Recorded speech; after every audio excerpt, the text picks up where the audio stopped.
Hello, আসসালামু আলাইকুম guys. আজকে আমি আমার লাইফের সব থেকে একটা বাজে এক্সপিরিয়েন্স শেয়ার করব। সেটা হলো আমি যখন প্রথম প্রথম আমার নানুর বাড়ি যাই। অনেকে জানে আমার নানুর বাড়ি একটু ঝোপঝাড় বেশি, এক কথায় একদম অরিজিনাল গ্রাম্য পরিবেশ। তো ওখানে গিয়েই ব্যাপারটা হয়েছে কি, আমার পাতলা হাগা চাপা যায়। মানে 2-3 দিন পর বেশি বেশি মানে নানির আদর খাইতে খাইতে পাতলা হাগা হয়ে যায়। তো আমার নানির বাড়ি থেকে 20-25 হাত দূরে হচ্ছিল মানে বাথরুম। আমি কিছু না ভাবেই হুড়মুড় করে চলে গেলাম, যাই টয়লেটটা করেই পাশে দেখি বদনা নাই। মানে ওখানকার ব্যাপারটা হয়েছে কি, বদনাটা থাকে হলে টিউবওয়েল পারে, ওখান থেকে পানি নিয়ে মানে ওই 20-25 হাত দূরে ওই টয়লেটে যাইতে হয়। মানে ব্যাপারটা আমি মানে ওই এক্সপিরিয়েন্সটা ছিল না, আর আমি ব্যাপারটা বুঝতেও পারিনি। সাইডে দেখি বদনা নাই, এখন সোসমু কি দিয়ে? এখন তো এটা মনে করেন যে এমন একটা চুদলিং পং ব্যাপার হয়ে গেছে। এখন সোসমু কি দিয়ে কি করবো চিন্তা ভাবনা, আশেপাশে দেখি পাতা পুতাও কিছু নাই। কি একটা বাজে এক্সপিরিয়েন্স, মানে ব্যাপারটা বুঝেন।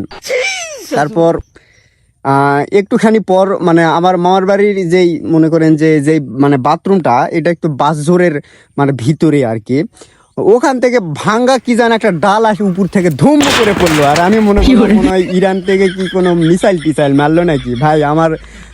আমার যে কলজা, এটা আমার ওই পুটকি দিয়ে আবার বের হয়ে যেতে লাগছিল। মানে আমার বাজে এক্সপিরিয়েন্স।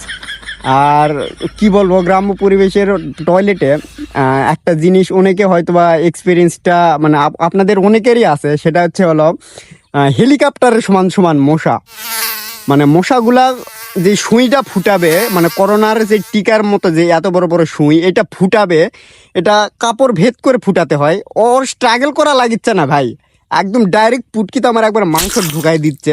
আমি তো মানে বিভৎস অবস্থায় আছি, মশারও কোনো কষ্ট করা লাগিচ্ছে না।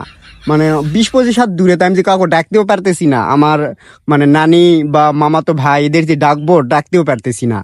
আর তার ভিতর আমার সব থেকে বড় কথা হলো, এখন অনেকে বলতে চাচ্ছেন মনে মনে যে ভাই শূন্যতে ভাবে কাপড়টা তুলে পরে পানি লিয়ে আসিয়া করলেন না কেন ভাই। আমার পাতলা হাগা হয়েছিল ভাই, আর তার ভিতরে আমি সাদা একটা ট্রাউজার পরেছিলাম।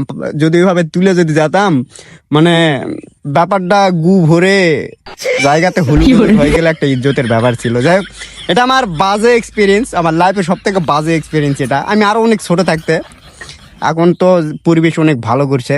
যাই হোক, গল্পটা কেমন লাগলো লাইক কমেন্ট শেয়ার করে একটু জানাবেন।